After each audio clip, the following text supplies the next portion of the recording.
Hi everyone, here we are back for Ways of the World, a brief global history with sources as we continue our study of political transformations. Today we're going to focus on comparing colonial societies in the Americas. So let's start with in the lands of the Aztecs and the Incas. Spanish conquest of the Aztec and Inca empires was in the early 16th century. The most wealthy, urbanized, and populous regions of the Western Hemisphere. And within a century, the Spaniards established major cities, universities, and a religious and bureaucratic infrastructure. And the economic basis of the colonial society was commercial agriculture and mining, particularly gold and silver.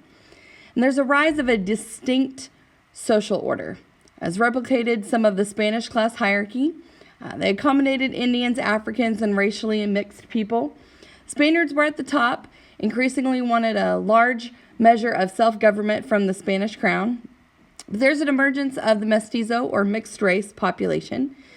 There's gross abuse and exploitation of the Indians and more racial fluidity than in North America. All right, racial mixing in colonial Mexico. This 18th century painting by the famous Zapotec artist Miguel Cabrera shows a Spanish man, a mestiza woman, and their child who was labeled as castiza.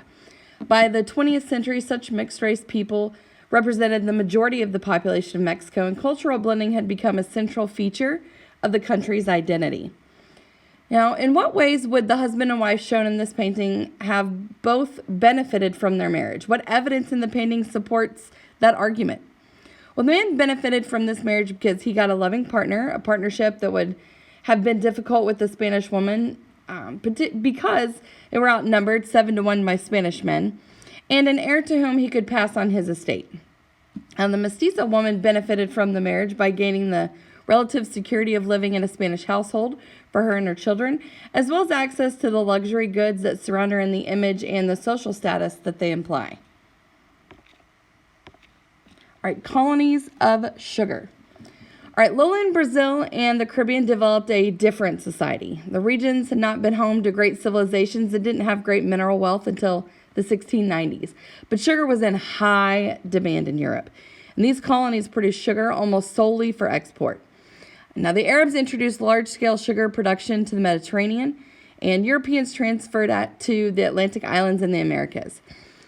The Portuguese on the Brazilian coast dominated the world sugar market from 1570 to 1670. Then the British, French, and Dutch in the Caribbean broke that Portuguese monopoly. Sugar transformed Brazil and the Caribbean tremendously. The production was labor-intensive and worked best on large scale. It can be called the first modern industry. It had always been produced with massive use of slave labor, and Indians of the area were almost totally wiped out or fled. And so planters turned to African slaves.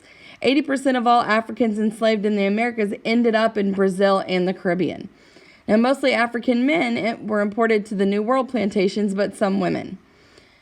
There's much more Brazilian and Caribbean society was of African descent. The large mixed-race population provided much of the urban skilled workforce and supervisors in sugar industry. And the plantation complex was based on African slavery spread to southern parts of North America. But in North America, European women came earlier, and the result was less racial mixing and less tolerance toward mixed blood. Slavery was far more harsh, and sharply defined racial systems eventually evolved. All right, plantation life in the Caribbean. This painting from 1823 shows the use of slave labor on a plantation in Antigua, a British-ruled island in the Caribbean. Notice the overseer with the whip supervising the tilling and planting of the field. How does this image provide clues about the perspective of the artist? Was the artist more likely for or against the institution of slavery? Well, the painter was more likely a European artist that supported the institution of slavery because of the peaceful and orderly scene that includes well-dressed slaves and a kind master. This scene contrasts with the description of plantation conditions in the text. All right, settler colonies in North America. So a different sort of colonial society emerged in the British colonies of New England, New York, and Pennsylvania. The British got into the game late, but got the unpromising lands. And the British society was changing more rapidly than Catholic Spain. Many British colonists were trying to escape elements of European society. British settlers were more numerous, and by 1750, they outnumbered the Spaniards in the New World by 5-1. By 1776, 90% of the population of New England and the Middle Atlantic colonies were European.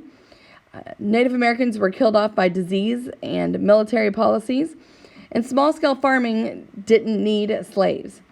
England was mostly Protestant, and they didn't proselytize like the Catholics. And the British colonies developed traditions of local self-government. Britain didn't impose an elaborate bureaucracy like Spain, and the British Civil War, which is in the 17th century, really distracted government from involvement in the colonies.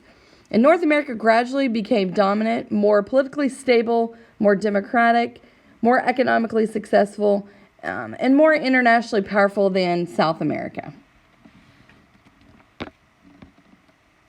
All right, settler farms. In this 18th century engraving, men work clearing the land for agriculture while a woman in the foreground collects water from a well.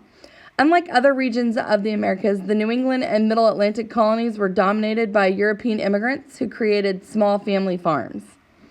So how were the organization and class structures of settler communities different from those of sugar colonies?